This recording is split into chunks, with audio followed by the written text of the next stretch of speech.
मी बऱ्याच वर्षांनी सतीश आळेकरांना ऐकलं.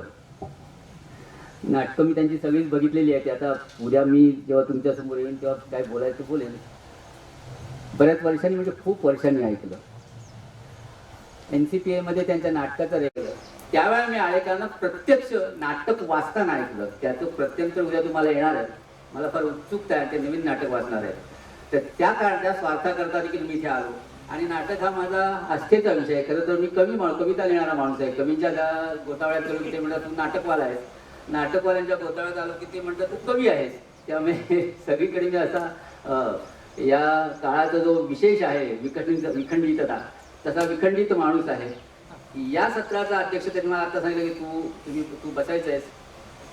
माझ्या दृष्टीने महत्वाची गोष्ट अशी आहे की या सत्राचे अध्यक्ष राजीव नाईक होते. ते इथे आले असते तर हा सगळा कोरम पूर्ण झाला असता. याचं कारण राजीव नाईक हे नाटककार, उत्तम समीक्षक, अभ्यासक असे आहेत.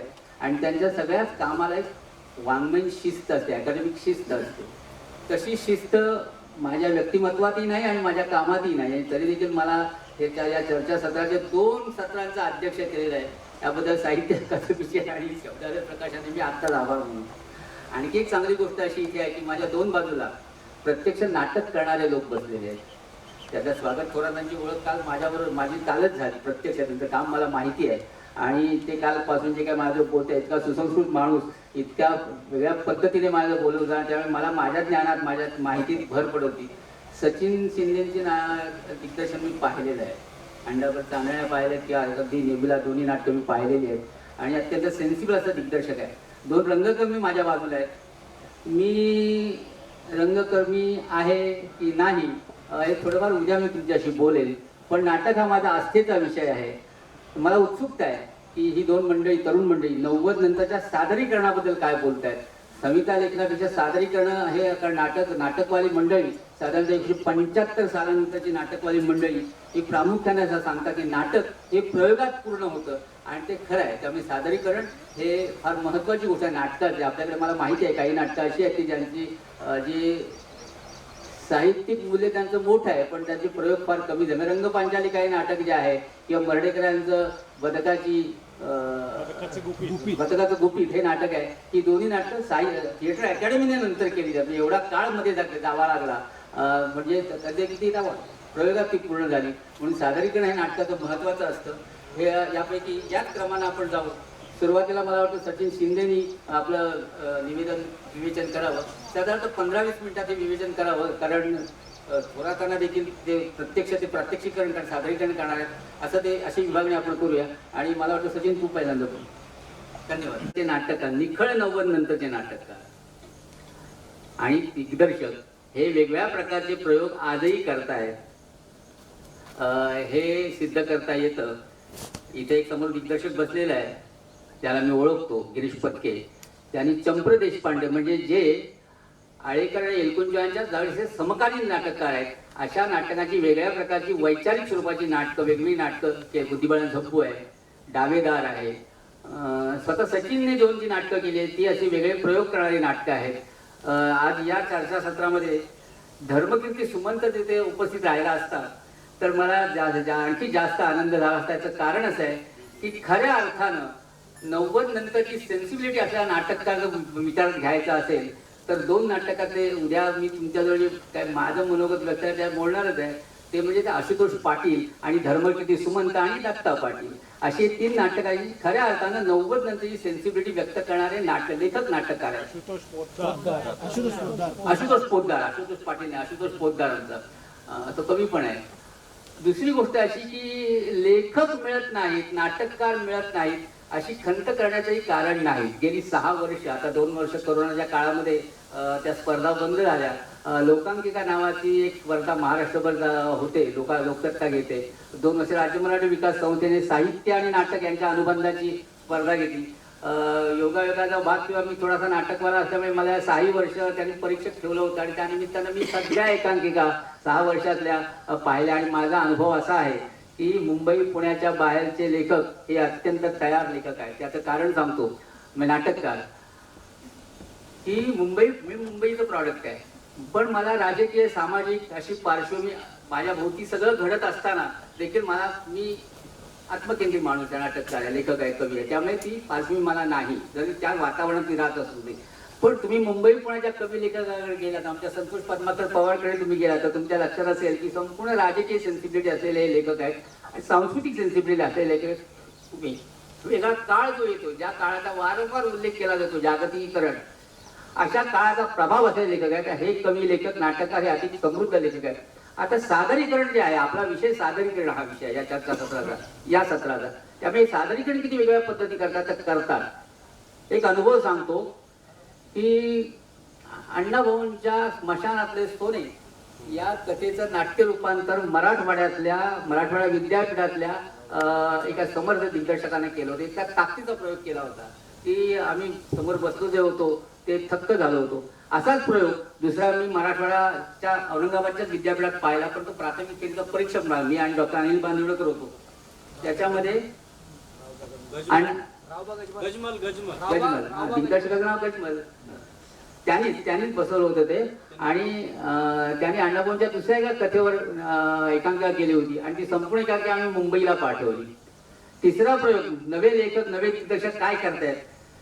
मी ज्या तालुक्यात माझं गाव आहे त्या महाड तालुक्याच्या महाडच्या कॉलेजने एक एकांकिका सादर केली होती. महाडमध्येच म्हणजे रत्नागिरीच्या याच्या प्रयोगात केली होती ती.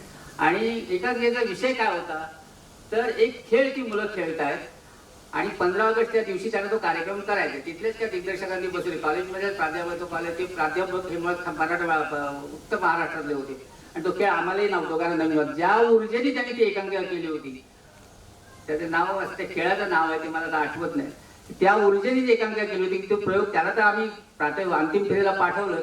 आणि मी मुंबईत आल्यानंतर गिरीश कुबेरांना म्हटलं, सर ही एकांकिका तुम्ही जरूर बघा, कारण नवे लोक काय सादरीकरण करतात, कशा पद्धतीने करतात याचं तो उत्तम उदाहरण. नवीन सगळी कॉलेजमधली मुलं होती आणि अर्थातच त्यांनी थिएटर डोक्यावर घेतलं मुंबईचं. ते प्रयोग जो केला त्या थिएटर डोक्यावर घेतला. त्याचा जेव्हा रिझल्ट लावला आम्ही तिथे रत्नागिरीला, तेव्हा त्या मुलांना मी विचारलं, प्रयोग रिझल्ट लागल्यानंतर जाहीर झाल्यानंतर की तुझं गाव कुठचं. तो मुलगा म्हणाला सांदोशी. तिसऱ्याला विचार तुझं गाव कुठचं, तो मला पाणी. तिसऱ्याला विचार तुझं गाव कुठचं, तो म्हणला वारंगी.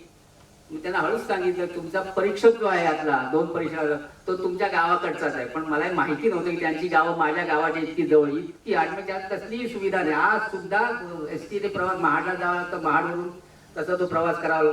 अशा गावातली मुलं त्यांनी तो त्या एकांकिकेचा प्रयोग सादर केला आणि इतका वास्तववादी नाटक होतं, पूर्ण वास्तव. कुठलाही प्रयोग ज्याला म्हणतो, ज्याला एक्सपेरिमेंट आपण म्हणतो, म्हणजे फॉर्मची मोडतोड ज्याला व्हावी लागते, तशा तऱ्हेने काही एक खेळ तुमच्यासमोर सादर केला आणि सगळं मुंबईचं थिएटर त्यांनी डोक्यावर घेतलं. मला वाटतं सावरकर नाट्यगृहामध्ये त्याचा प्रयोग झाला होता दादरच्या आपल्या. तर प्रयोग होत नाहीत अशातला भाग नाही. स्वतः अतुल पेटी वेगवेगळे प्रयोग करतायत. परवा त्यांनी अडले का नावाचं नाटक केलं जे मी करोनाच्या काळात पहिल्यांदा घरातून बाहेर पडून नाटक पाहिलं. हा सुद्धा एक वेगळा बापपेटीने केलेला प्रयोग आहे. त्या प्रयोग होत नाहीत असं, प्रयोगात अत्यंत ताकदीने लोक प्रयोग करतात. फक्त त्याची संख्या कमी आहे. संख्या कमी असणं स्वाभाविक आहे. याचं कुठल्याही काळामध्ये हे साहित्याच्या क्षेत्रात देखील घडतं, कवितेच्या क्षेत्रात घडतं, कादंबरीच्या क्षेत्रात घडतं, कथेच्या क्षेत्रात घडतं. या सगळ्या क्षेत्रात जे काही वेगळं लिहिणारे लेखक असतात त्यांची संख्या नेहमीच कमी असते. जेव्हा आळेकर, एलकुंचवार ही मंडळी नाटक करत होती त्यावेळेस देखील इतर जी नाटकं करणारी व्यावसायिक नाटक करत होते हे खूप खूप संख्येने होते. ही थोडी मंडळी होती, पण यांची जीवनदृष्टी, यांची प्रयोगदृष्टी, यांची समज संबंध काळाला छेद देणार होती. तो सुवर्ण काळ आहे की नाही याची भरपूर चर्चा नव्या पिढीची नवी पिढी नवी पिढी नेहमीच करत असते. याचं कारण मागच्या पिढीवर टीका करून आपला मार्ग शोधणं हे नव्या पिढीचं कामच आहे. पण माझं स्वच्छ मत आहे की आळेकर, एलकुंचवार, आळेकर असं समोर बसलेच म्हणून बोलत नाही, उद्या मी परत बोलणार आहे. हा नक्कीच मराठी रंगभूमीचा सुवर्ण काळ आहे. हा नक्कीच मराठी रंगभूमीचा सुवर्ण काळ आहे. हे मी आत्मविश्वासाने बोलू शकतो. याचं कारण असं आहे की सगळ्या पिढीची, या सगळ्या नाटकांची नाटकं मी प्रत्यक्ष करून माझ्यात पाहिलेली आहेत आणि त्यामुळे 90 नंतरच्या नाटककारांच्या इतके निराश होण्याचं कारण नाही. आणि विशेषतः गावोगावून येणारे जे नाटककार आहेत, लेखक आहेत, त्यांच्याबद्दल अजिबात निराश होण्याचं कारण नाही. तेव्हा मी इथे थांबतो आणि पुढचं भाषण संजीव स्वागत करा त्याला करायला सांगतो. मला स्वतः त्यांच्या कामाबद्दल फार उत्सुकता आहे. त्याचं कारण ते बघण्यात मला फार इंटरेस्ट आहे. कालपासून मी जे त्यांचं आयुष्य वाचलेलं सगळं आहे, मी बघितलं नव्हतं, पण काय ते करतायत, ते ज्या क्षेत्रामध्ये काम करतात ते अत्यंत महत्त्वाचं आहे. कारण वेगळा प्रकार आहे. हा पण एक मराठी रंगभूमीचा प्रयोगच आहे. मी स्वराताना विनंती करतो की आपण आपले वेचून सादर करा. मुंबई पुण्याच्या बाहेरच्या भागातून जी नाटकवाडी रंगकर्मी मंडळी आहेत त्यांना त्यांच्या परंपरांचं, त्यांच्या म्हणजे आपल्या संस्कृतीचं संचित प्रचंड असल्यामुळे या संचितातून ते शोध घेत राहतील आणि हे प्रयोग होत राहणार. त्यामुळे सादरीकरणाविषयी निराशाकारक असण्याचं कारण नाही असं माझं मत आहे. आमचे पहिलं सत्र इथे यशस्वी झालं असं माझं निरीक्षण आहे आणि ते संपलं असं मी माझ्या वतीनं जाहीर करतो. ते सांग. सर्वप्रथम मी साहित्य अकादमी आणि शब्दालयाचे आभार मानतो की त्यांनी हा इतका महत्त्वाचा कार्यक्रम 90 नंतरचं मराठी नाटक यावर चर्चासत्र ठेवलं. कारण नाटकाबद्दल विचार करणं, नाटकाच्या भविष्याबद्दल विचार करणं, नाटकाच्या वर्तमानाबद्दल विचार करणं हे फार गरजेचं आहे आणि आम्हा नाटककारांना तर फार महत्त्वाची ती गोष्ट वाटते.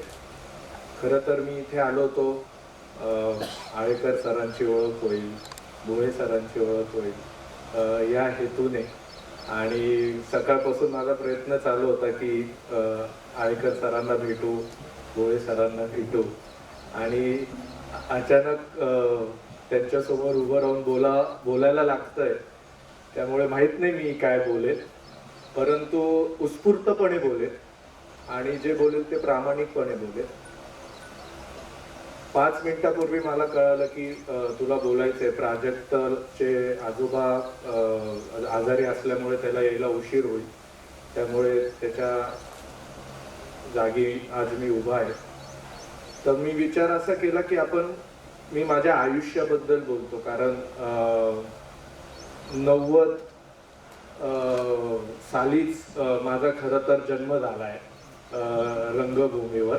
त्यामुळे माझ्या जन्मापासून तर आत्ताचा माझा जो प्रवास आहे ते बोलता बोलता कदाचित 90 नंतरचं जे मराठी नाटक आहे त्यातल्या काही गोष्टी, काही धागेदोरे मला तुमच्या समोर मांडता येतील.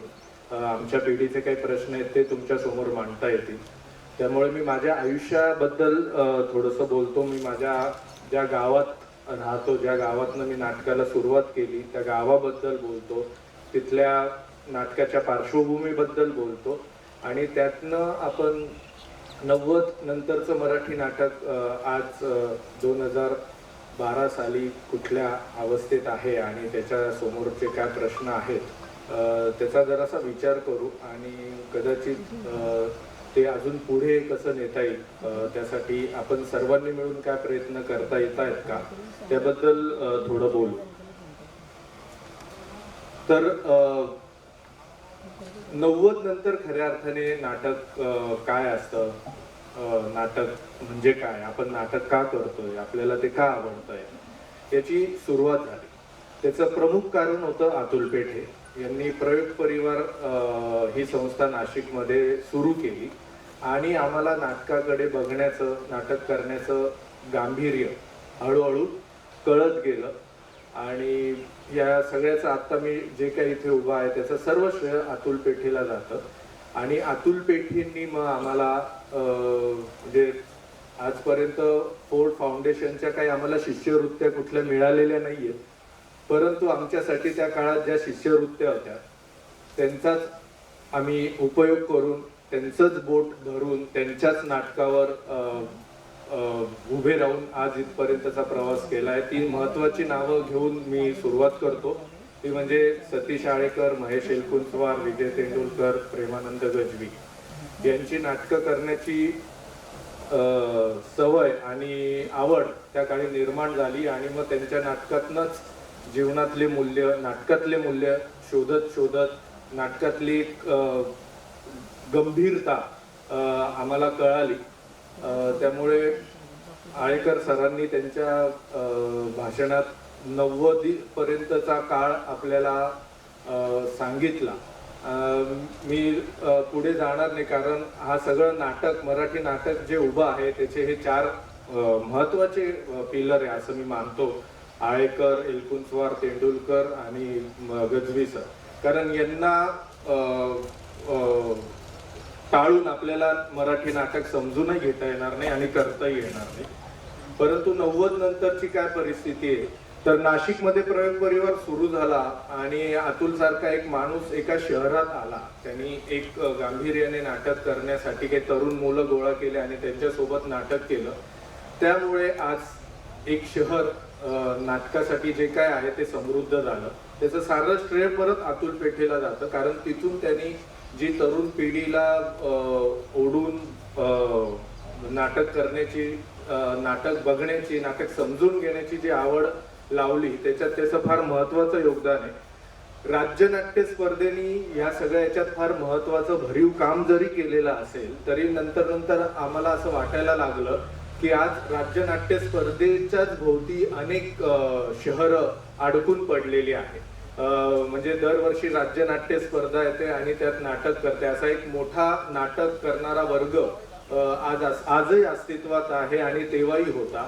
परंतु अतुल पेठेंनी राज्य नाट्य व्यतिरिक्त नाटक करण्याचं भान आम्हाला दिलं आणि आम्ही मग राज्य नाट्य स्पर्धे व्यतिरिक्त नाटक करायला लागलो. हे फार महत्वाचं आहे, कारण राज्य नाट्य स्पर्धे व्यतिरिक्त नाटक करणं म्हणजे नाटक करणं, या मतावर आम्ही फार ठाम आहोत. कारण आम्ही हौशी रंगभूमीतनं बाहेर पडलो त्या निमित्ताने आणि स्वतःच्या आयुष्याशी नाटकाचा सगळा आशय आणि विषय तपासून बघायला लागलो. त्यामुळे हे भान आम्हाला अतुलने दिलं आणि त्यानंतर त्या काळात मग आम्ही आळेकरांच्या एकांकिका, तेंडुलकरांच्या एकांकिका, एलकुंचवारांच्या एकांकिका, गजवी सरांच्या एकांकिका या बघत पण होतो, करत पण होतो आणि तिथून पुढे समृद्ध होत गेलो.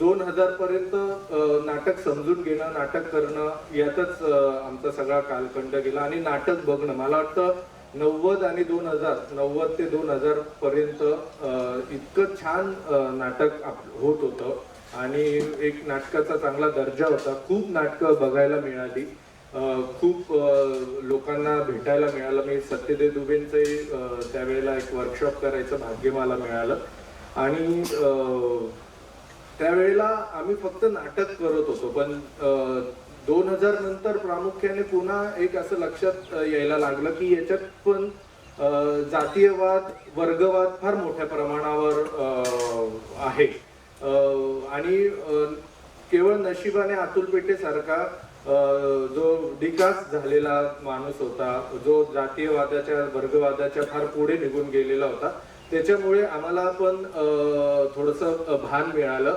याकडे दुर्लक्ष करून आपल्याला या सगळ्या याच्यात उभं राहायचं आहे, टिकाव करायचा आहे. त्यामुळं तिथून पुन्हा एकदा मध्ये एक थोडंसं नैराश्य आलं होतं. पुन्हा उभारी घेतली आणि सगळ्या गोष्टी पण आम्ही करून बघितल्या आमच्या पिढीने. म्हणजे आम्हाला सहज सिरियल, टीव्ही चॅनल, वृत्तवाहिन्या उपलब्ध होत्या. आम्ही थोडा प्रयत्न केला की आम्हाला तिथे पण संध्या अतिशय मुबलक प्रमाणात उपलब्ध होत्या. आज त्या अजून वाढलेल्या आहेत. त्यामुळे टीव्ही, सिरियल, सिनेमा आणि आता सोशल मीडिया या सगळ्या प्रांतातनं फिरून जेव्हा मी आलो, आता मी स्वतः सिनेमे पण केले आहे, दिग्दर्शित काम पण केलंय. 2002 पर्यंत मी अभिनेता म्हणून रंगभूमीवर काम करत होतो. त्यावेळेला दिग्दर्शक मी होईल किंवा नाही असा काही विचार नव्हता. राजू पाटील त्यावेळेचा माझा एक जिवलग मित्र होता, तो दिग्दर्शक होता. त्याच्या नाटकात मी काम केलं. त्यावेळेला आम्ही श्याम मनोहरांची सगळी नाटकं केली, त्यांचा महोत्सव केला. श्याम मनोहरांमुळे पण खूप साऱ्या गोष्टी जगण्याबद्दलच्या, नाटकातल्या फिलॉसॉफीच्या, एक आमच्या दत्ताच्या ब्लॅकआउट मध्ये प्रॅक्टिकल सोशलिझम नावाचा एक शब्द आला होता. मग 2002 पासून प्रॅक्टिकल सोशलिझम म्हणजे काय हे समजून घेण्याचा काळ. असं सगळं समजून घेण्यात 90 ते 2015 पर्यंतचा काळ होता. कारण 90 आणि 2000 मी परत त्या काळात काय येतोय, तो एक सरमिसळीचा काळ होता. म्हणजे 90च्या आधीचे नाटककार, दिग्दर्शक आणि नवीन येणारे नाटककार, दिग्दर्शक याच्यामध्ये दरी पण होत होती आणि त्यांना अभ्यासून पण पुढे जायचं होतं. आणि ते नाटककार बाजूला करून नवीन नाटककारांचा पण शोध घ्यायचा होता. हा फार महत्वाचा आमच्या पुढे प्रश्न होता. कारण आम्ही त्यांची नाटकं का केली याचं एक प्रमुख कारण कदाचित ते कडवट असेल, पण आम्ही आजही आळेकरांची नाटकं करतो, बघतो. आजही महानिर्वाण होत आहे, तेंडुलकरांची नाटकं होत आहेत, एलकुंचवारांच्या एकांकिका होत आहेत, नाटकं होत आहेत, गजवी सरांच्या होत आहेत. ते का होत आहे याचं फार महत्वाचं कारण आहे. ते दर्जेदार आहेत, त्याबद्दल दुमत नाहीये, पण दुसरे लेखक, दुसरे नाटककार नाहीये आमच्या पिढी पुढे, म्हणून पण आम्ही त्यांची नाटकं पुन्हा पुन्हा करतोय, पुन्हा पुन्हा करून बघतोय. हाही एक त्याच्यातला फार मोठा धागा आहे.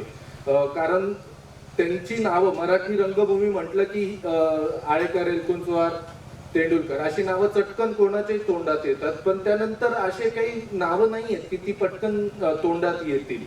त्यामुळे 90 नंतर लेखकच तयार झालेले नाहीयेत का, हा एक महत्वाचा संशोधनाचा विषय आहे. आणि जर झाले नसतील तर ते का नसेल झाले. आता 90 आणि 2000च्या काठावर जर आपण विचार केला तर त्या काळी खूप सारे नवीन लेखक आले होते. मनस्विनी लता, रवींद्र, कीर्ती सुमंत वगैरे सारखे बरेच लेखक त्या काळी लिहायला लागले होते. त्यांची नाटकं चांगली होती, आधुनिक नाटकं, नवीन नाटकं ते रंगभूमीला देत होते. पण ही सगळी लेखक अचानक कुठे गेली, तर ही सगळ्या लेखकांना या टीव्ही माध्यमांनी मोठ्या प्रमाणात गिळंकृत केलेलं आहे. असा मला त्याच्यात त्यांची चूक नाहीये, परंतु त्यांना इतकं काम दिलं गेलंय, इतकं काम दिलं गेलंय की त्यांचं नाटक लिहिणं हळूहळू कमी होत गेलं किंवा त्यांचं दुर्लक्ष त्याच्याकडे होत गेलं. 2002 साली दत्ता पाटील नावाचा एक लेखक माझ्या आयुष्यात आला. आता मी आज इतके सारे नाटकं करतो, ऐकू येतंय सर? आज मी इतके सारे नाटकं करतोय. एक महत्वाचा लेखक दत्ता पाटील जर नसता आयुष्यात तर कदाचित मी ही रंगभूमी सातत्याने नवीन नाटकं घेऊन करू शकलो असतो का, तर त्याचं उत्तर खरंच नाही मिळालं. दत्ता पाटील हा मित्र आहे म्हणून नाही म्हणत आहे, त्याच्या लेखनाच्या दर्जाबद्दलही मी आता चर्चा करत नाही, पण एक कसाही कुठल्याही प्रकारचा नाटक लिहिणारा, 100% नाटक लिहिणारा लेखक आपल्या सोबत असणं हे रंगभूमीसाठी फार महत्वाचं आहे. खूप सारे दिग्दर्शक तयार होतील, परंतु ते तयार होण्यासाठी त्याआधी सगळ्यात महत्वाची गरज आहे ती लेखक निर्माण होणं. ती होत नाहीये, म्हणून आज रंगभूमीची ही अवस्था आहे. आणि गवस सरांनी त्यांच्या भाषणात पण सांगितलं की आता पुण्या आणि नाशिक मध्येच काय ती रंगभूमी, प्रायोगिक रंगभूमी दिसते.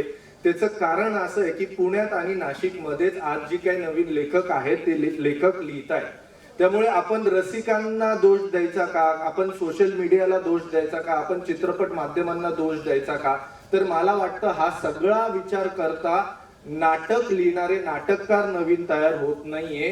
त्यामुळे मराठी रंगभूमी आज मागे मागे पडत चाललीये. हे एकमेव कारण मला आता असं वाटतंय.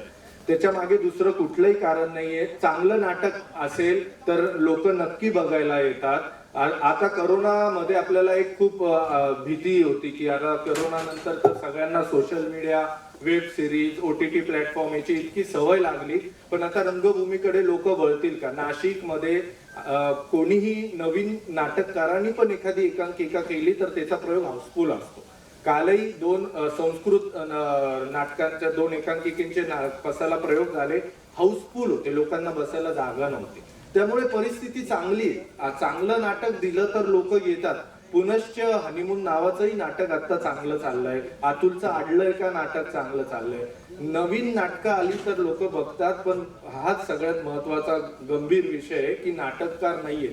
आणि सुदैवाने माझ्या आयुष्यात आता प्राजक्त देशमुख पण नाटक लिहितोय, त्याच्याकडनं खूप अपेक्षा आहे रंगभूमीला. ही दोन्ही मंडळी माझ्या वाट्याला आली, त्यामुळे मी नाटक करू शकलो आणि आज मी तुमच्या समोर बोलण्याचं धाडस करतोय किंवा एक नाट्य दिग्दर्शक म्हणून मला इथे बोलण्याची संधी मिळालेली आहे. त्याचं पूर्ण श्रेय मी माझ्या ह्या 2 नाटककारांना देतो, कारण त्यांनी लिहिलं म्हणून मी करतोय. नाहीतर मी पुन्हा पुन्हा तीच नाटकं करत राहिलो असतो. जुनी नाटकं शोधून फार तर एखादी कादंबरी आवडली आहे त्यावरनं नाटक रूपांतर केलं असतं, ते केलं असतं. त्यामुळे आपल्या सर्वांना नवीन नाटककार घडवणे, त्यासाठी काय प्रयत्न करता येईल हा विचार प्रामुख्याने केला पाहिजे असं मला प्रामाणिकपणे वाटतं. आणि दुसरा महत्वाचा मुद्दा म्हणजे त्या काळात जोपर्यंत संवेदनशील नाटककार आयुष्यात नव्हते त्यावेळेला जी काही नाटकं माझ्याकडे आली नवीन माझ्या समवयस्कर लेखकांची, त्याच्यात काहीतरी आशयामध्ये अभाव असेल, त्या नाट्यतंत्रामध्ये त्यांच्या लिखाणात काहीतरी अभाव असेल, त्यावेळेला आम्ही दिग्दर्शकांनी काय केलं, गिमिक्सच्या मागे खूप लागलो. त्यामुळे खूप सारी गिमिकल नाटक केली. म्हणजे जो जो अभाव आहे तो दृश्य माध्यमातून कसा भरता येईल, दिग्दर्शक कौशल्य वापरून कसा भरता येईल, अशा अनेक क्लुप्त्या युक्त्या आम्ही वापरून नाटक करायला लागलो.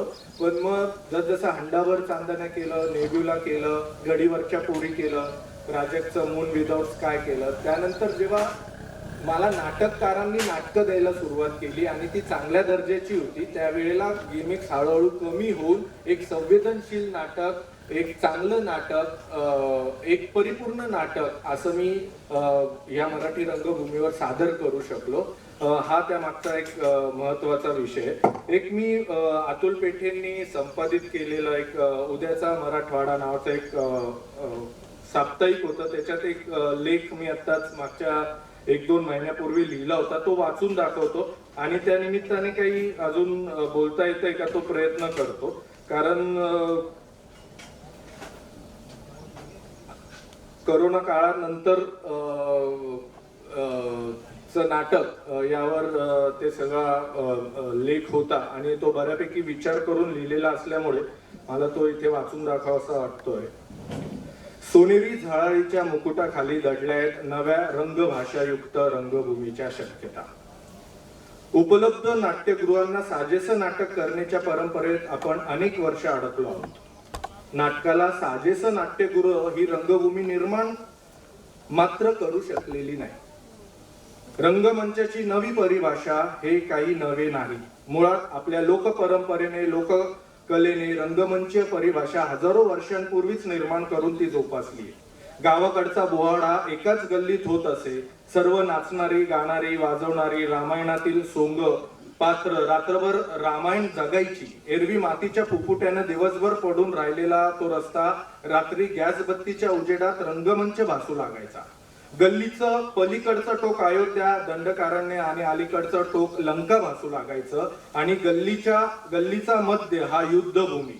मुळात रंगभूमी ही दर काही दशकांनी आपल्याच लोकपरंपरेचं बोट धरून पुन्हा पुन्हा विकसित होत आली, बदलत आली. महानिर्वाण, वेटिंग फॉर गोदो ही नाटकं पुन्हा पुन्हा करावीशी वाटणं ही जशी काळाची गरज असते, तशी त्या नाटकांची रंगभाषा व अवकाश काळानुरूप बदलण्याची जबाबदारी दिग्दर्शकांनी पेलली पाहिजे.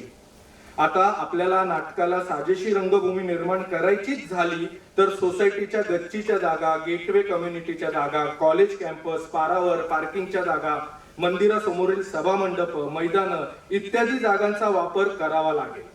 यात सातत्य राखणे हेही तितकेच गरजेचे आहे.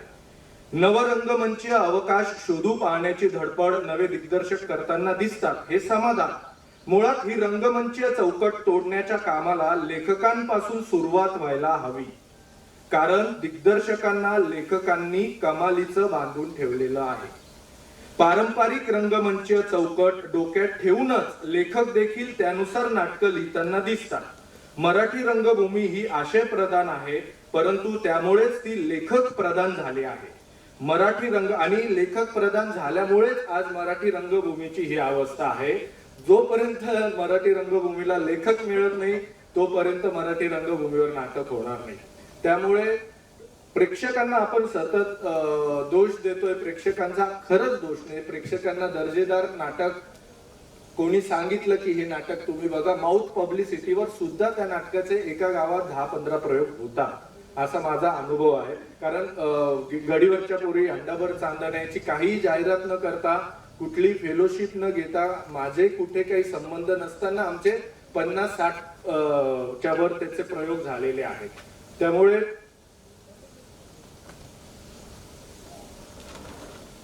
मराठी रंगभूमीला दिग्दर्शक प्रदान करण्याची जबाबदारी नवदिग्दर्शकांची आहे.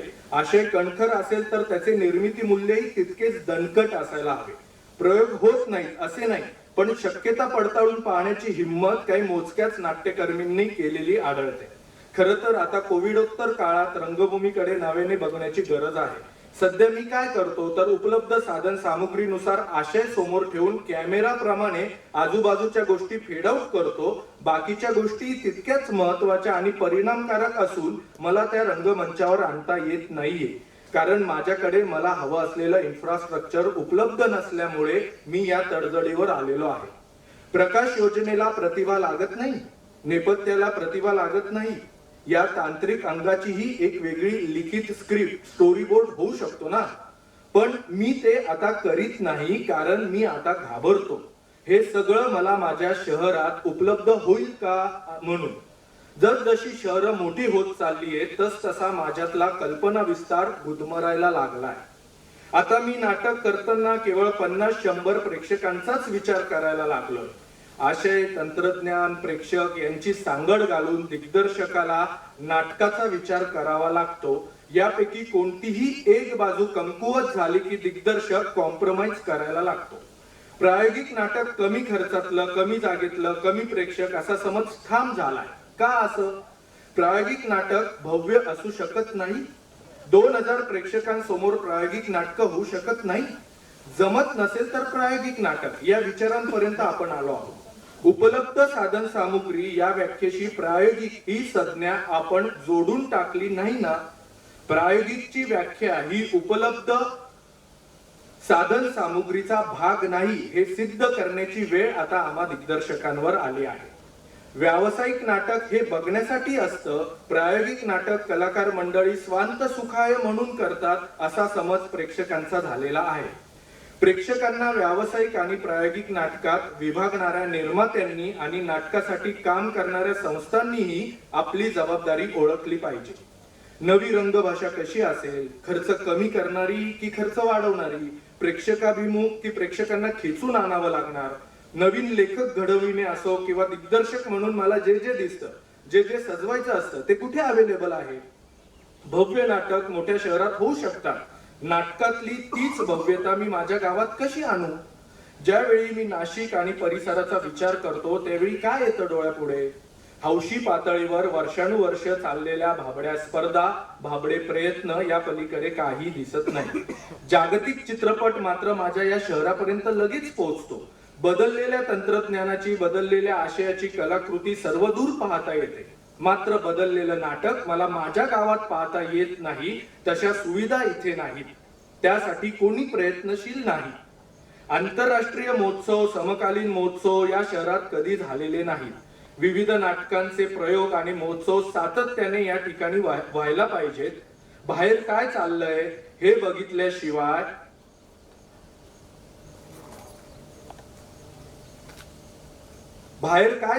हे बघितल्याशिवाय आपल्याला या प्रवाहात येता येणार नाही. किनाऱ्यावर उभे राहून प्रवाहात एखादा खडा मारण्यात काय गंमत आहे? जागतिक रंगभूमीच्या तुलनेत आपण तेवढे प्रगत आहोत का हा प्रश्न नाशिकमध्ये मला पडणं स्वाभाविक आहे. पुण्या मुंबईतील समकालीन नाट्य महोत्सवाला फार तर मला जाता येईल. अजून 10 लोक जाऊ शकतील. व्यावसायिक नाटकांना टाळ्या वाजवणाऱ्या प्रेक्षकांना मी पृथ्वी, NCPA, NSD मधील 2021चं नाटक कसं दाखवू? ती ते कशी स्वीकारतील? प्रश्न हा बदल आणण्याचाच तर आहे. शिवाय नव्या भारतीय रंगभूमीवरील विविध प्रयत्न या शहरापर्यंत खेचून आणण्यासाठी यंत्रणा उभी करावीच लागेल. एकूणच इन्फ्रास्ट्रक्चर हा मुद्दा आहेच. यासाठी मी आणि माझ्या समविचारी लोकांनी एकत्र येऊन या शहराला समकालीन रंगभूमीला जोडणारं माध्यम उभं करायला हवं. त्यासाठी शासकीय, खाजगी सर्वच प्रयत्न करायला हवे. नाटकाचं काय होईल या प्रश्नामध्ये आपण सतत राहतो. नाटक आशयानं रूप बदललेलं असलं तरी हा बदल पाहायला, नोंदवायला मर्यादित समूहापलीकडे कोणीही जात नाही.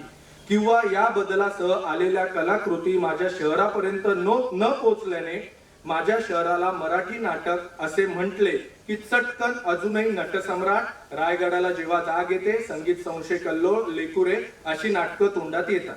या नाटकांच्या लोकप्रियतेचा व्यक्तिशः मला आदर आहे, पण मग नाटक पुढे गेलंच नाही का असा प्रश्न पडतो. तेव्हा एकूणच नाटक आणि प्रेक्षक यांना कालानुरूप जोडून ठेवणारं माध्यम कमकुवत पडलंय किंवा हा पूल निकामी झालाय असं मला वाटतं.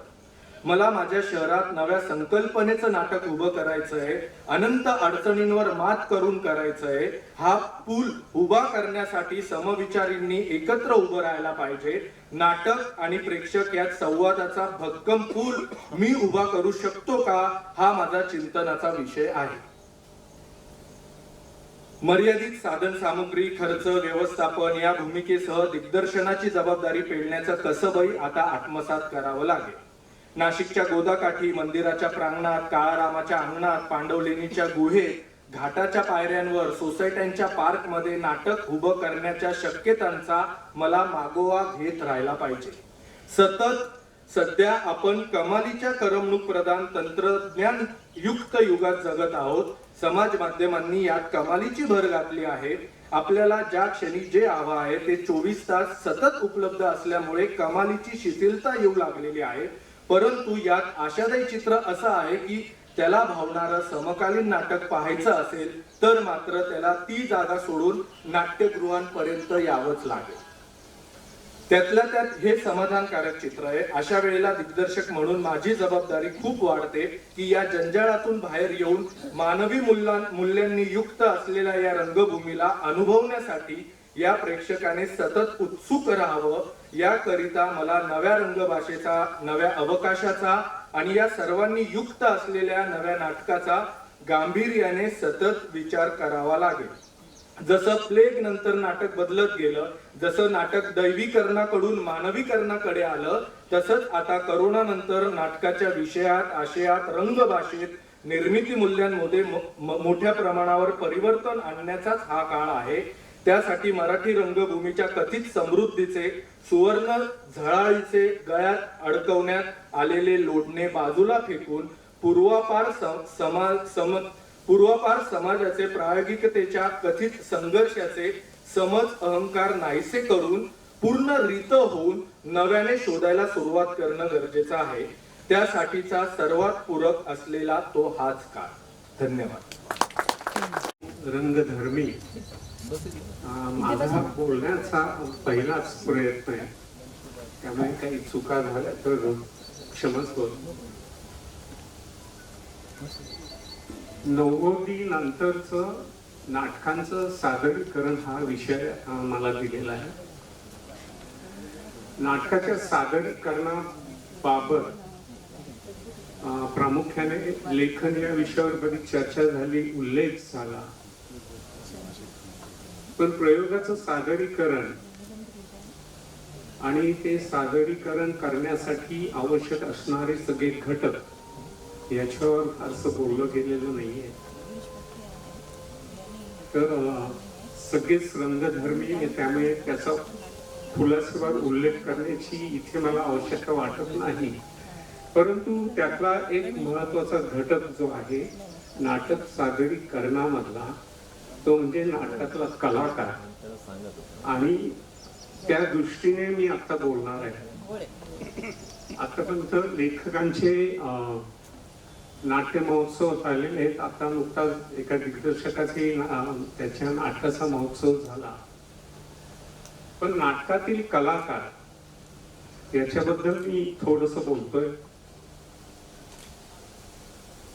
प्रत्येक माणसामध्ये एक कलाकार दडलेला असतो आणि त्याला आपली कला व्यक्त करण्याची एक संधी हवी असते.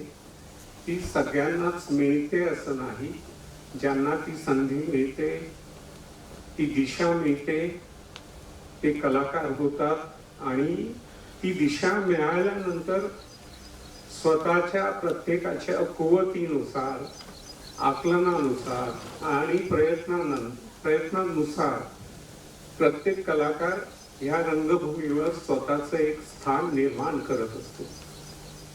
हे सगळं चालू असताना आपल्या रंगभूमीचा प्रदीर्घ मोठ्या इतिहासामध्ये आपल्या समाजातला एक असा घटक होता की तो नाटक ह्या विषयांपासून दूर होता. त्याची कारणं अनेक असतील. त्याला मी नाट्यसृष्टीला दोष देत नाही. तो घटक म्हणजे अंध आणि अपंग. आता ह्या अपंगांबद्दल कांचन सोनटक्केंच्या नाट्यशाळेने खूप मोठं काम करून ठेवलेलं आहे.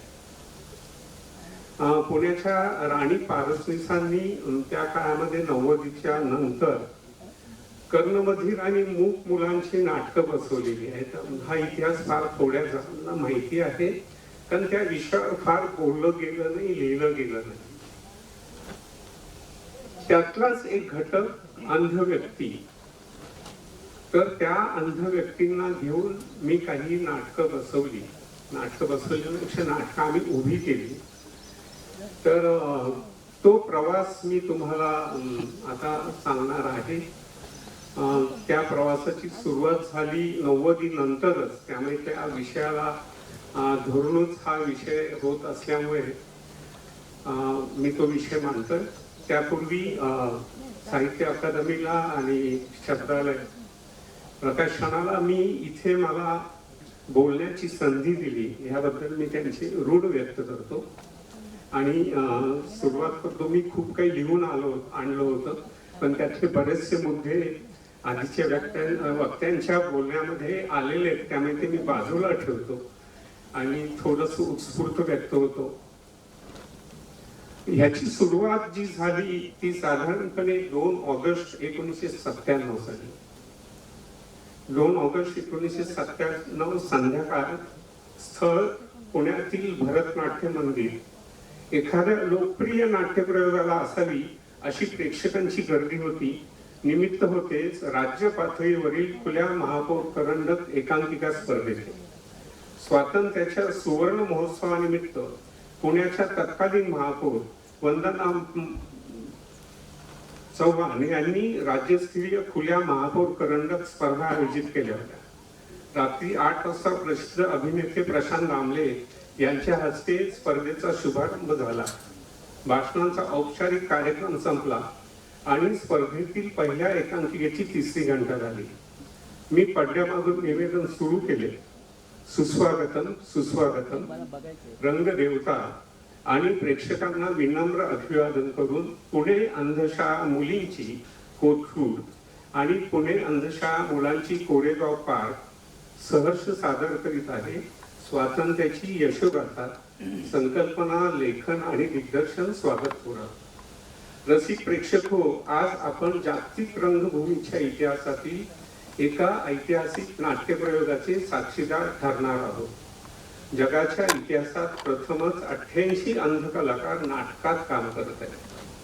88 अंध कलाकार आणि सर्व अंध प्रेक्षकांमध्ये एक हलकीशी कुजबूज सुरू झाली आणि ती सुरू होतानाच पडदा उघडला गेला. प्रयोगाला सुरुवात झाली. विंगेच्या आतून स्वातंत्र्याचा पोवाडा गायला जाऊ लागला. पोवाडा संपेपर्यंत संपूर्ण रंगमंच काळोखात होता. पोवाडा संपतात शाळेची घंटा झाली.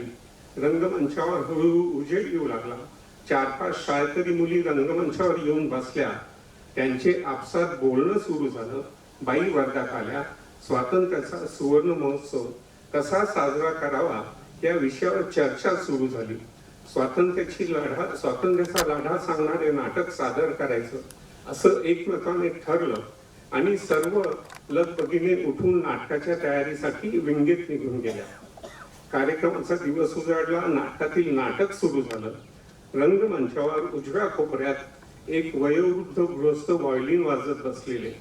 त्यांचे व्हायोलिन वादन रंगात आलेले असतानाच डाव्या विंगेतून 6-7 वर्षांची एक चिमुरडी पुस्तक हातात घेऊन धावत धावत संपूर्ण रंगमंच पार करून त्या गृहस्थांशेजारी बसली, तेही अगदी अचूकपणे. तिच्या पाठोपाठ दुसरी मुलगी येऊन बसली, तीही अचूकपणे. हे पाहून प्रेक्षागृहातून टाळ्यांचा कडकडाट झाला. त्या चिमुरडीने त्या कडकडाटाने अजिबात विचलित न होता आपले काम सुरू ठेवले. तिने आजोबांना आपल्या हातातील पुस्तक देऊन ते पुस्तक वाचून दाखवायचा आग्रह धरला. आजोबांनी बोटांच्या स्पर्शाने ते ब्रेल लिपीतील स्वातंत्र्याची यशोगाथा पुस्तक वाचण्यास सुरुवात केली. ही रंगमंचावरील ब्रेल लिपीचा पहिला वापर होता. त्या पुस्तकातील घटना हे अंध कलाकार प्रत्यक्ष रंगमंचावर जिवंतपणे साकार करू लागले. इसवी सन 1857 ते मंगल पांडेचे बंड, झाशीच्या राणीचे युद्ध, लेझिमच्या तालावर लोकमान्य टिळकांच्या सार्वजनिक गणेशोत्सवाचा शुभारंभ, स्वातंत्र्यवीर सावरकरांची शपथ व जयस्तुतेच्या गीतांबरोबर भारत मातेचे दर्शन, कदम कदम बढायचा या स्फूर्तिगीताच्या तालावर नेताजी सुभाषचंद्र बोस यांच्या आझाद हिंद सेनेचे संचालन, अहिंसेचे पुजारी महात्मा गांधी यांची छोडो भारत ही घोषणा आणि त्याला जनतेने दिलेला उत्स्फूर्त प्रतिसाद, सर्वात शेवटी 15 ऑगस्ट 1947 चा भारतीय स्वातंत्र्याचा सुवर्ण दिवस. भारतीय स्वातंत्र्य लढ्याचा इतिहास, स्वातंत्र्याची यशोगाथा या प्रयोगातून रंगमंचावर दमदारपणे सादर झाला, नव्हे तो पुन्हा एकदा प्रत्यक्ष साकार झाला. प्रत्येक प्रसंगाला टाळ्यांच्या कडकडाटाने प्रेक्षकांनी उत्स्फूर्त प्रतिसाद दिला. प्रत्येक कलाकाराच्या कसदार अभिनयाला भरभरून दाद देण्याची आवर्तने नाटक संपेपर्यंत चालूच होती. शेवटी विजयी विश्व तिरंगा प्यारा या समूह गायकाने प्रेक्षक भारावले आणि टाळ्यांच्या गजरात पडला. तेव्हा जागतिक रंगभूमीच्या इतिहासात अंधांच्या रंगभूमीची सुरुवात झाली. आणि त्या नाटकाचे आम्ही संपूर्ण महाराष्ट्रभर जवळजवळ 26 प्रयोग केले. 88 अंध कलाकार आणि आमचे सहकलाकार अशी 112 जणांची टीम 2 बसेस घेऊन वेगवेगळ्या रंगमंचांवर आम्ही त्याचे प्रयोग केले. प्रत्येक प्रकारचा रंगमंच वेगळा होता, त्यांचा आकार वेगळा होता. तिथे ह्या मुलांनी तितक्या सफाईदारपणे प्रयोग केले. त्यातले काही प्रसंग थोडक्यात आपण पाहूया. 1 नंबर,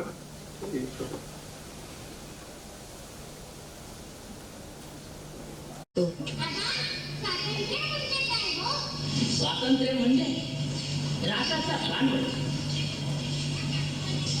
कुठलेही राष्ट्र स्वातंत्र्याशिवाय जगू शकत नाही.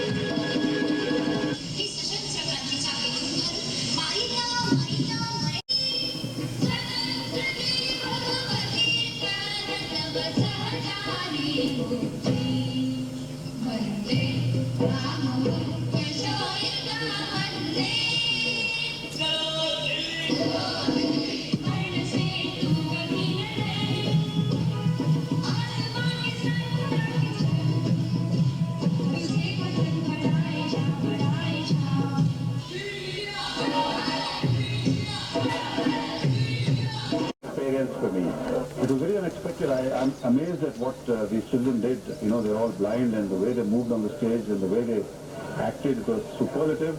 And also, I'd say that the subject itself was very moving, and I wouldn't mind confessing that at one stage, when it was going on, I had tears in my eyes. It is superlative, it is fantastic, and I'm proud to be an Indian when we have kids like these doing stuff like this.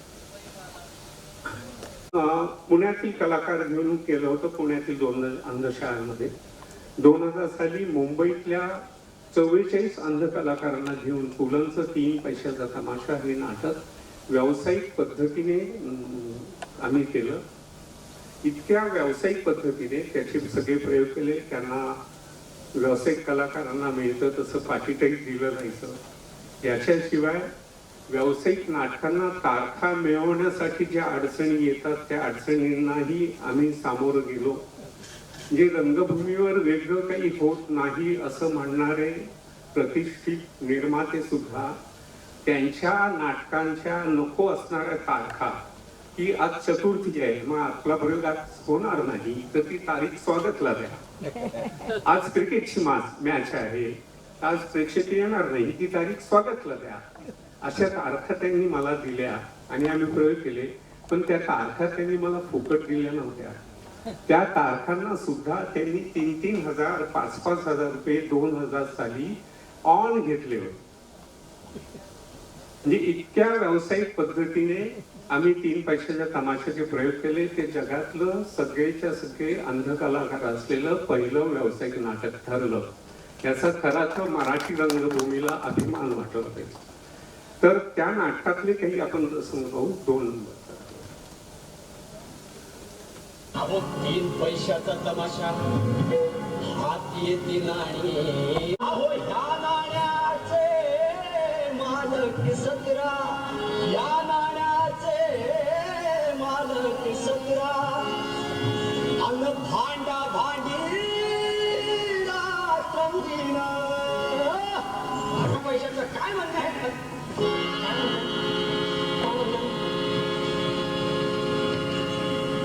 आन तिसरा पैसा घेरला वाच.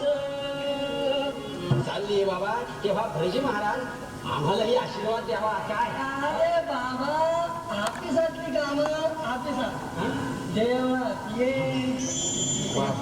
Sir देवा पुढे दक्षिणा घे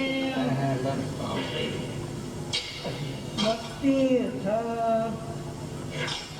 प्रसाद आशीर्वाद सगळं काही मिळेल रस्त्यामध्ये एमबीबीएस डॉक्टर आहे का की जे तोडून दाखवतो त्या तपासा म्हणून तिथं दवाखान्यात जाशील हे टिचवशील मग जी आम्ही असे रस्त्यात आशीर्वाद देत सुटल्यामुळं आम्हा भटांच्या धंद्याला डिग्निटी राहिली नाही रस्त्याचा माळेगावकर कॅप्टन माळीवर आला रे आला की पटकन निघायचं आणि पोलीस चौकीवर जाऊन वर्दी द्यायची थोडे थोडके नाही 5,000 रुपये इनाम आहे 5,000 5,000 मिळवले होतेच काय का रात्री तरी 5,000 रुपये पण मामा मागून हात म्हटल्यावर कॅप्टन इथे येतीलच कसे कोणाचा मामा हो पोलीस मामा पोलीस तुमचे मामा आणि तुम्ही त्यांच्या भाच्या नीट आहे उगीच काहीतरी बोलू नकोस इकडे बघ रंगे अगं पोलीसच काय पण सगळी मुंबई जरी त्याच्या मागावर असली म्हणून काय झालं अगं म्हटलंच आहे चुकलेलं गुरु धामापूरच्या तळ्यात आणि लपलेलं चोर नायकिणीच्या गळ्यात दर गुरुवारी येतो म्हणालीच नाही तो होय मग आज आल्याशिवाय राहायचं नाही अगं आज गुरुवार आहे उपास असतो ना माझा जा कॅप्टन दिसला की काय करायचं मामाला सांगायचं शाबास जा. नमस्ते गरमागरम चहा कुठे आहे माझा गरमागरम कॅप्टन साहेब तुम्ही इथंच आज वार गुरुवार भलत्या फालतू बांधण्यासाठी आपण आपला ठरलेला प्रोग्राम चुकवत नसतो असल्या चाट मारलेल्या कागदाची तर पोलिसांनी नुसती बरसात होऊन ठेवली आहे बघू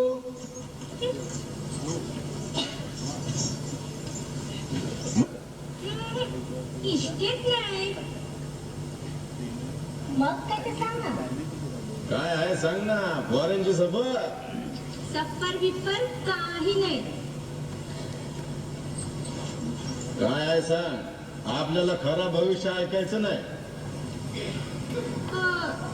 तुमच्या हातावर ना अंकुश मला एक काळा काळा पट्टा आवडल्यागत दिसतोय हा आता थोडीशी इश्कबाजीचा चान्स पण अख्ख्या हातावर मला एकच अक्षर दिसतंय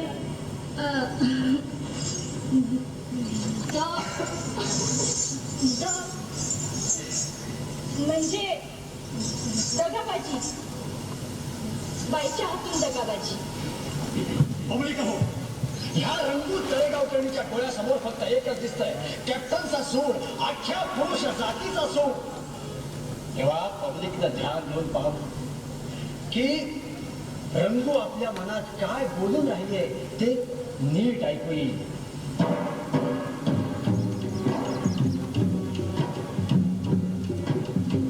काय सांगू एकेका या रंगूच्या मालकीची मोठी माई आज बघा काय दशा सडना चोळी सडना साडी आज बघा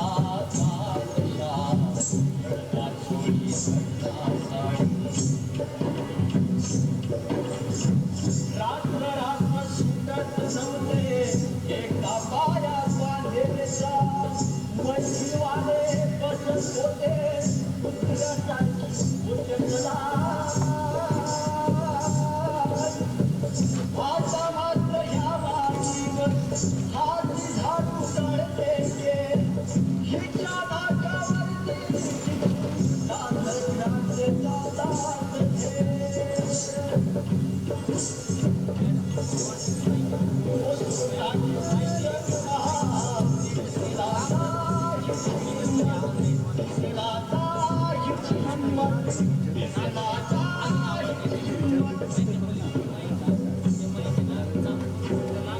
थांबा थोडं, थांबा थोडं, बघाल आता दिसेल माझा इंगा. मग मात्र पुसलेलच होतो. कोण होती हो ही रंगा? शोभ संपुनी उतरताना चार आण्याची घालतात दीक्षा आणि वर सांगतात कसे, ए रंगे जल्दी जाओ, बुला एक रिक्षा. ए रंगे चाय लाव. ए रंगे अरे सोडा लाल सोडा.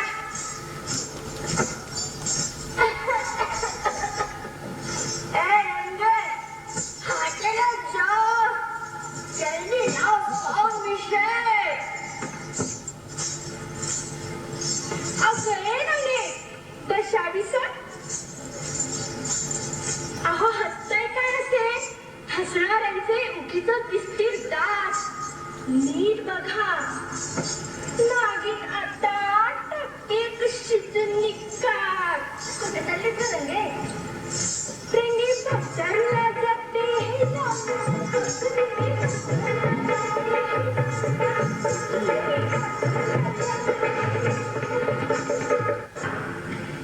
कलाकारांनी सिद्ध करून दाखवलेलं आहे. जागतिक रंगभूमीच्या इतिहासामध्ये एक जागतिक पातळीवर अंधांचे संगीताचे, ऑर्केस्ट्राचे, म्युझिकचे कार्यक्रम खूप होत असतात. पण नाट्यप्रयोग क्वचितच होतात आणि पूर्ण 2 अंकी, 2.25 अंकी नाटक जागतिक रंगभूमीवर फक्त भारतामध्ये आणि फक्त मराठीमध्ये झालेले 3 नाटक आहेत. आणि ह्याचा कुठेही उल्लेख केला जात नाही, हे मी इथे मुद्दाम नमूद करतो. हा सगळा प्रवास चालू असताना, त्याचे व्यावसायिक प्रयोग चालू असताना त्यातला एक कलाकार त्या भूमिकेसाठी निवडून आणला की योग्य भूमिकेसाठी योग्य कलाकार मिळावा, हे प्रत्येक दिग्दर्शकाचं एक स्वतःचं हे असतं. आणि ह्या कुठल्याही कलाकारांनी, त्यांना नाटक म्हणजे काही माहिती नव्हतं. त्यातल्या अनेक कलाकारांनी कधी नाट्यगृहात जाऊन नाटक पाहिलेलं नव्हतं. त्यांना विंगा म्हणजे काय ते माहीत नव्हतं, त्यांना स्पॉट्स म्हणजे काय ते माहीत नव्हतं. त्या सगळ्यांना त्या गोष्टी शिकवून त्यांना हातवारे माहिती नव्हते, गेस्चर्स माहिती नव्हते, कारण ते गेस्चर्स कधी पाहिलेले नसतात. त्यामुळे असा हात करणं म्हणजे प्रश्न असतो हेच त्यांना माहिती नसतं. तर मग तो तसा हात करताना कसा करायचा, तर मी ते करून दाखवायचो. आणि मग ते माझ्या हाताला स्पर्श करून त्या प्रत्येक गेस्चरचा अभ्यास करून आम्ही हे नाटक, ते भूमिका त्यांनी आत्मसात केलेली आहे.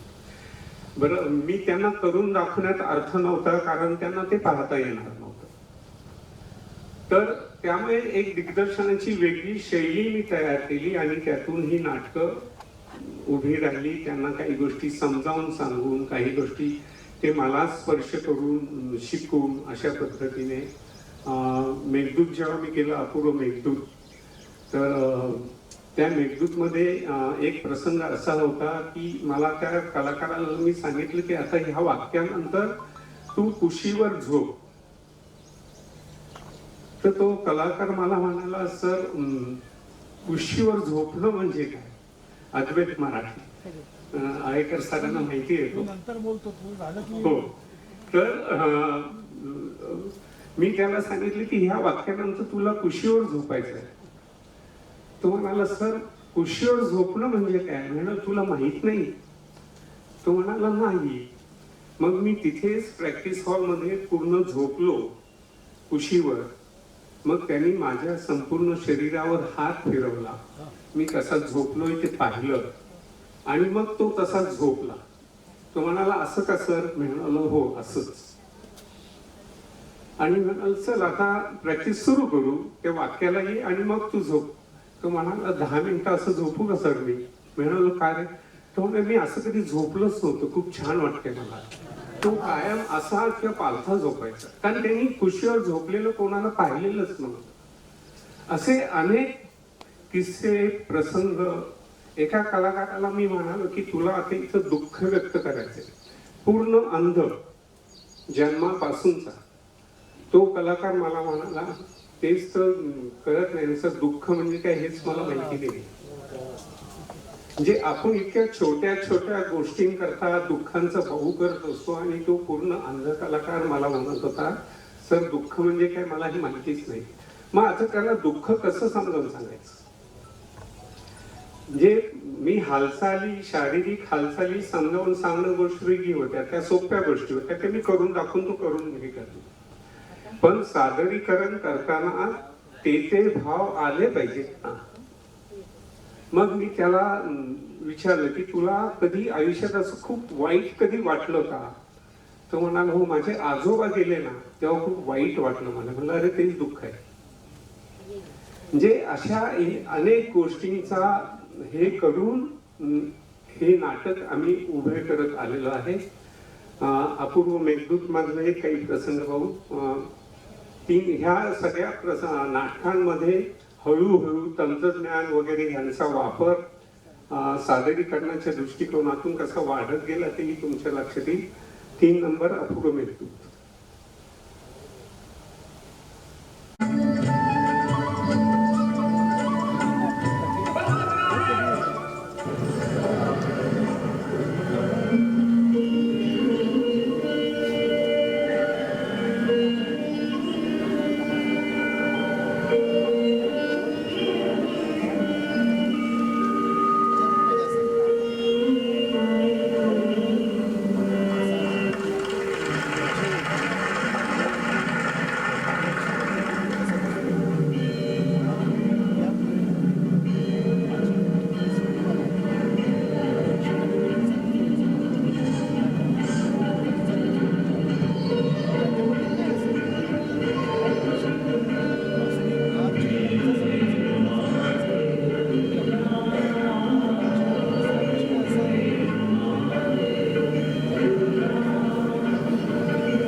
साली जेव्हा मी हे पहिला प्रयोग केला तेव्हा विभा देशपांडे मॉडर्न कॉलेजमध्ये त्यांचा एक नाट्यशास्त्राचा विभाग चालवत होता. ते त्याच्या प्रत्येक प्रयोगाला त्यांच्या विद्यार्थ्यांना आवर्जून पाठवायचे की त्याची पूर्वतयारी कशी होते, ते कलाकार कसे तयार होतात, कसं सादरीकरण केलं जातं. तर नाटकाच्या सादरीकरणाच्या दृष्टिकोनातून आणि अंध कलाकारांचा अभिनय या दृष्टिकोनातून ह्या विषयाकडे बघितलं जावं अशी माझी अपेक्षा आहे. आणि त्या दृष्टीने काही चर्चा असतील किंवा कोणी नाट्यशास्त्र विभाग जर बोलवतील तर मी तिथे येईल, त्या विद्यार्थ्यांना हे व्हिडिओ दाखवेल, ते कसं बसवलं हे सांगेल. हवं असेल तर माझ्या 3-4 अंध कलाकारांना मी बरोबर घेऊन येईल आणि तुम्ही ऐकावी आम्हाला विषय द्या, तो विषय आम्ही तसा बसवतो आणि ते कसं सादर करतात असंही आपल्याला करता येईल. ही माझी प्रत्यक्ष माझा प्रस्ताव आहे. कोणी स्वीकारला तर नक्कीच आनंद वाटेल. तर रंगभूमीच्या दृष्टिकोनातून अंध कलाकारांची नाटक, अंध कलाकारांची रंगभूमी यांचं सादरीकरण या दृष्टिकोनातून हे पाहिलेलं आहे. मगाशी दत्त भगतांच्या बीज भाषणामध्ये तृतीय रत्नचा उल्लेख झाला. 2002 साली मी त्याचे प्रयोग केले. असंख्य अडचणींना आणि विरोधाला तोंड देत, म्हणजे खुनांच्या धमक्यांपर्यंत वगैरे आम्हाला येत होते की तो प्रयोग होऊ नये यासाठी, तरीही आम्ही प्रयोग केले. मला वाटतं मी पुरेसं बोललोय. मी आता थांबतो. धन्यवाद.